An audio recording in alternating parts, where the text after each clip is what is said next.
Doctor Who, Attack of the Shop Window Dummies, Part 2. Okay, let's go, the Doctor said as they left. As they did, a door at the back of the shop opened, and an Auton stepped out, raised its arm, and aimed at the exiting party.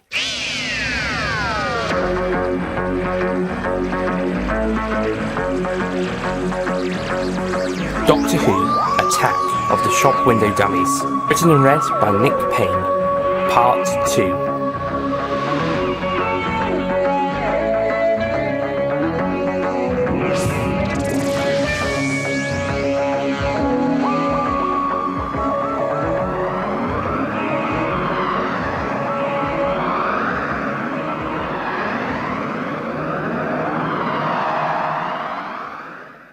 However, the Doctor and his party were now out of range for the Auton to shoot them.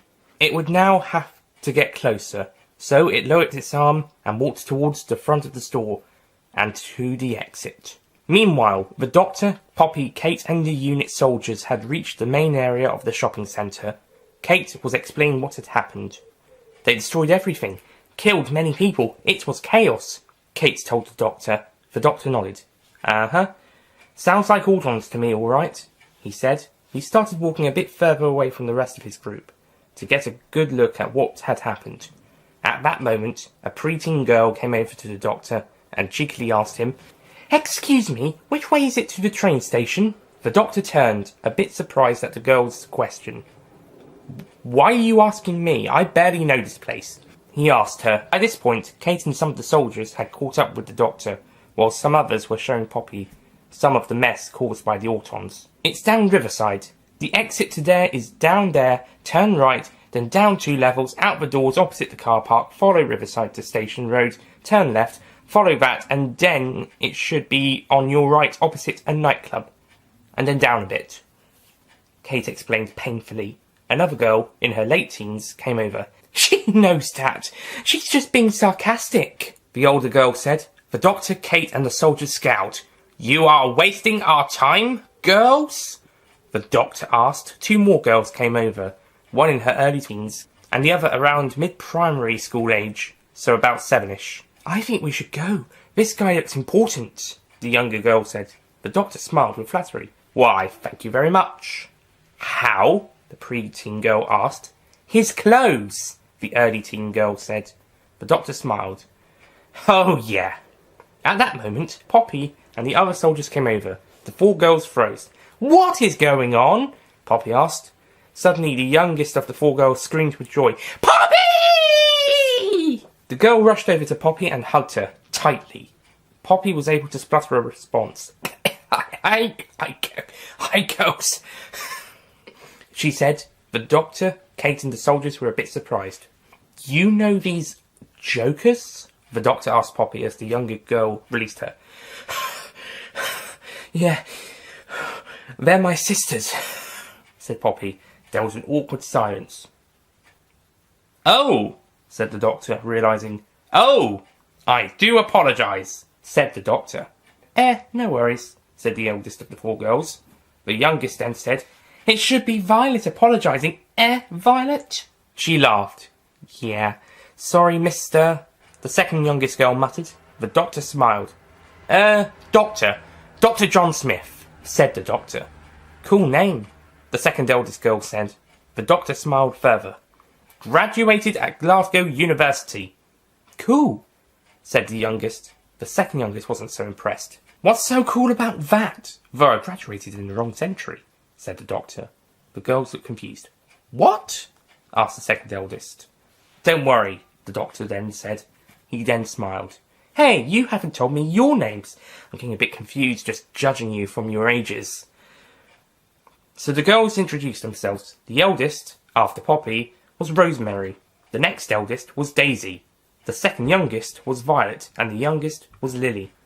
As the Doctor and Poppy were catching up with Poppy's sisters, Kate and the unit soldiers were patrolling the area. At that moment, a boy then came over. "Are my cousins bothering you?" he asked. Poppy smiled. "Oh, hi, Clover. He's our cousin. He lives with us because his parents died when he was young," Poppy said. "Oh, I'm sorry," said the Doctor. Then he stopped. "Hang on. Are you lot named after plants? Flowers, herbs and all the other?" "Yes," said Rosemary. At that moment, a slightly miffed Kate then came over. This isn't going to cause any distractions, is it? She asked.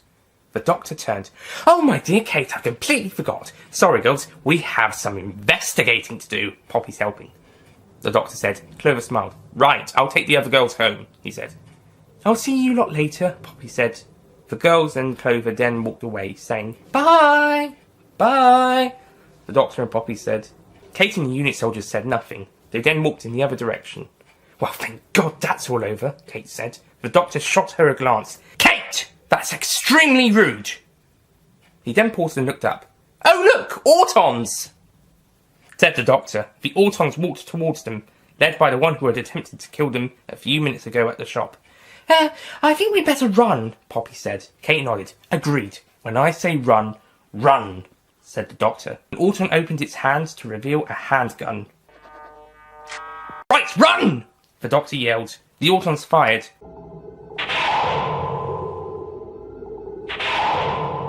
They missed. The doctor, Poppy and Kate ran towards Poppy's sisters and Clover. Run, girls! Cried Poppy. The girls looked round in surprise. What are that? Violet asked. Shop window dummies are shooting at people who are running around screaming and you asking, what are that? The doctor said. Lily's mouth dropped. Shop window dummies? She asked. Poppy nodded. Yeah, she said. An old woman passed them, looked at Poppy and snarled. Shop window dummies attacking people? Poppycock! Don't call Poppy a cock, said Daisy. I think she meant nonsense. Rosemary intervened before the situation got out of hand. The old woman nodded. Indeed I did. What a rude little girl. Apologies, ma'am, said Clover. Just don't go that way, for heaven's sake, said Kate, but the old woman ignored her. I'll go wherever I want to go. I have shopping to do. Please, don't let me feel guilty of letting someone else die. The doctor cried a little too dramatically. What are you talking about? Asked the old woman as the Autons walked towards them. They're coming! Run now! Kate exclaimed. She, the girls, Clover and the unit soldiers ran off, but the doctor stayed with the old woman. Just don't go down there! The doctor said, panicking a little, but the old woman ignored him. Oh, I will! She walked away. At that moment, the Autons came round the corner. Oh, heck! Exclaimed the old woman as the Auton's handgun dropped. No! Cried Poppy, but it was too late. The Auton fired. The old woman was hit. Ooh! They were right! Cried the old woman as she fell to the floor. She hit it. Dead. The group stare in shock. The doctor yells angrily. No! Run! Yelled Kate as the Autons started shooting at them. They ran down the stairs and outside via a fire exit.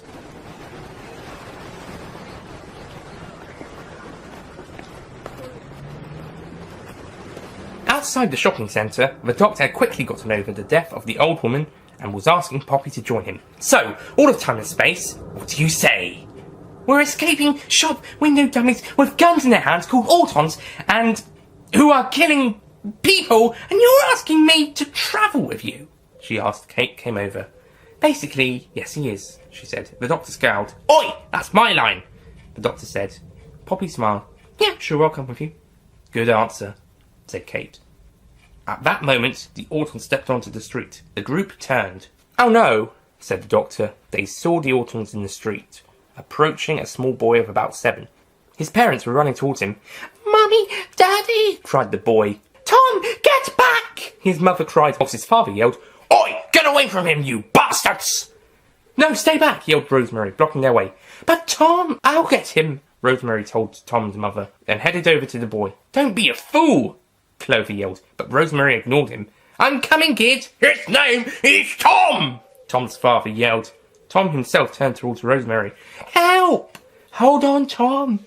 Rosemary and Tom met. She then picked him up, and they ran back the way she came, quickly. However, an Auton opened its gun and aimed at Tom. Tom gasped. The Auton shot him. Oh! He fell out of Rosemary's arms and fell to the floor. He hit the ground with a thud. Tom's mother screamed. Eek! Rosemary then tripped and landed next to him with a thud. Tom! yelled Tom's father. Rosemary looked over. Tom? She looked at the boy. No response. Rosemary then started crying, as did Tom's parents. No, no.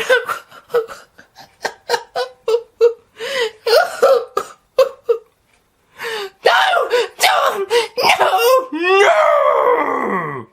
Tom's parents cried, running over to their dead son body. The doctor then snapped, That's it! Autons! I demand you! You tell me where your controller is!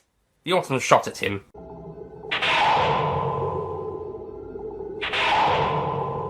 They missed. I'll take that as a no. Everyone run! Everyone ran, with screaming and panic. I think I know where their base is, Kate said as they were running away. Where? Poppy asked. They stopped and hid round a corner. Kate took out her device and showed the doctor and Poppy. Reports from my surveillors state that it is under the old castle mound over there, she said, pointing over towards a mound where a castle used to stand. How conspicuous, said the doctor, sarcastically. Let's go, said Poppy, but her sisters and Clover were worried. You're not going with them, are you? Clover asked. Lily started crying. Poppy! Look, you lot get out of here. I've got business to attend to, Poppy said. Good luck, said Daisy. Poppy smiled. Thanks. Kate, go get backup, the doctor said. Kate nodded. Right. Everyone except the doctor and Poppy left. Poppy turned to the doctor. Why did you send her away? She asked the doctor. I didn't want anyone else getting hurt, or worse, killed. I don't suppose you want to go either? No chance, Poppy said, smiling. The doctor smiled too. Right, come on, said the doctor as they ran across the road and down a path towards the mound. Poppy ran to a gate, which was conveniently unlocked. Through this gate. Works for me, said the doctor as they went through the gate and round the mound, looking for a door. Then they found it. This door must lead to somewhere, the doctor said, and then he opened the door. As they did so, Poppy wondered what they would find. They then headed down a flight of stairs leading into what appeared to be an underground base underneath the mound. They decided to leave the door open in case they needed to get out of there quickly. They headed down further into the base, where they discovered, the Nestene Consciousness. I knew it all along, the doctor exclaimed. Oh yeah, I recall you saying so. Hours ago, Poppy said. The doctor smirked. We've been preoccupied. Pretty much all of us. The Nestene squirmed and moaned at them. Time Lord! The doctor stepped down the stairs, followed by Poppy. They stepped out onto a metal platform overseeing the Nestene. Hello. Look, could you please stop this invasion? You've killed many people, including a poor, innocent old woman and a young boy who was also poor and innocent. The Nestene squirmed. No! Our sponsor commands us to. It said. The doctor looked at it in confusion. Oh, who's this sponsorer then? The Nestene squirmed with fear. Luminous! They did not give a name or a voice. They sent commands via psychic link, it said. Poppy sighed. Nothing simple nowadays, is it? Damn how it isn't, said the doctor. The Nestene squirmed. No, you must die! It said. Two Autons then approached them. Look out, Poppy! Hike! The doctor karate chopped an Auton, which then fell over the edge into the Nestene. Hike! Poppy yelled as she kicked an Auton holding a vial of liquid over the edge. The Auton fell into the Nestene. So did the vial. The lid fell off. The liquid then spilled across the Nestene. It squirmed with pain. The doctor ran up to the stairs. Poppy followed. No! Cried the Nestene. What was that stuff? Poppy asked as they ran up the stairs. The Nestene started to glow under its skin. Anti-plastic! It destroys plastic controlling aliens, like the Nestene. Don't know why they have it, the doctor said. The Nestene answered his question for him, whilst in pain. The sponsor has it! Send us a warning if we fail! The Auton must hold on to it! It cried as cracks started to appear, lightning trying to shine through. Stupid idea to have that one attack us, said Poppy. Does that mean all the shop window dummies are no longer under its control? Yes, said the doctor. And also it looks like this base is going to blow. Let's get out of here! Right, run! They ran outside. Inside the base, the Nestene exploded. No! The base was caught in the explosion. Its explosion lifted the Doctor and Poppy into the air, forwards, and then dropped them onto the floor. Hard. Woo! Cool! Best post-regeneration adventure ever, said the Doctor. Obviously, you've had some shockers, Poppy said. The Doctor smiled. You would not believe. Kate Stewart then came over. Well done! Job done! The backup was right behind her. Poppy scowled. And where the hell were you? She demanded crossly. Kate frowned. Sorry. The Doctor and Poppy got up. The Doctor addressed Kate. Well, now that you're here, you may as well clean up. Kate laughed. Don't suppose you'll be sticking around to fill out the paperwork? She asked. The Doctor smiled. Not a chance. Kate smiled. They then both shook hands. Till we meet again, Doctor. I hope so. He walked away. Poppy then walked up to Kate and shook her hand. Nice to meet you, Kate. And you, Poppy. They smiled, then Poppy followed the Doctor, whilst the unit cleaned up the mess they had made.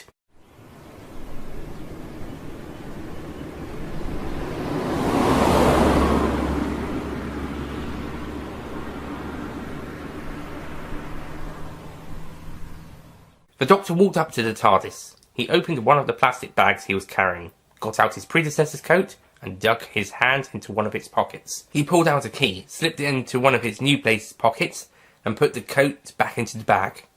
He then took the key back out of his pocket and placed it into the lock. He twisted it and the doors opened. The Doctor stepped inside and smiled with joy, ready for new adventures. Just then, Poppy rushed in, nearly out of breath from quickly following the Doctor. She caught her breath and then took in her surroundings. She then ran back outside, looked around the exterior, then went back in and took a look in the interior.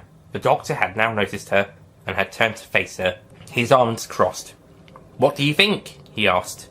Poppy's mouth opened wide, struggling to reply. Then she found the words. It's bigger on the inside! Is it? I didn't notice, the Doctor said sarcastically. Poppy was then able to splutter out some more words. Wow, Doctor, just wow! The Doctor smiled. Poppy then smiled. So, all of time and space, anywhere you want, any time you want. One condition, it has to be amazing, the Doctor said. Poppy paused, then smiled. I haven't the faintest idea, but so long as it's amazing, as Eliza from Hamilton once said, that would be enough. Yes, I'm actually friends with Hamilton, the Doctor said, smiling and winking. Poppy laughed. The Doctor then walked over to her. Poppy felt some romantic tension between them, but the Doctor stepped past her and closed the TARDIS door. The Doctor then walked past Poppy and up to the console. He then paused, then looked round. You sure about this? He asked Poppy.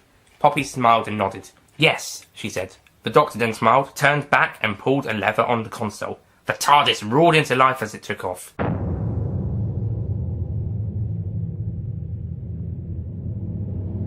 Poppy then ran up to the console and stood next to the Doctor, watching him as he piloted the TARDIS. They looked at each other and smiled as the TARDIS travelled through the time-space vortex. Everything was out there, awaiting to be discovered, and the recently regenerated sixth incarnation of the Doctor and his new companion Poppy were excited to discover all the new worlds and times that awaited them, and all the dangers that were also out there. It was going to be the trip of a lifetime, the Doctor said as they were flying through the vortex. However, outside where the TARDIS had dematerialised, a cat, who had watched it do so, then suddenly disappeared with a meow! A few seconds after it did, a woman's evil laugh could be heard in the wind.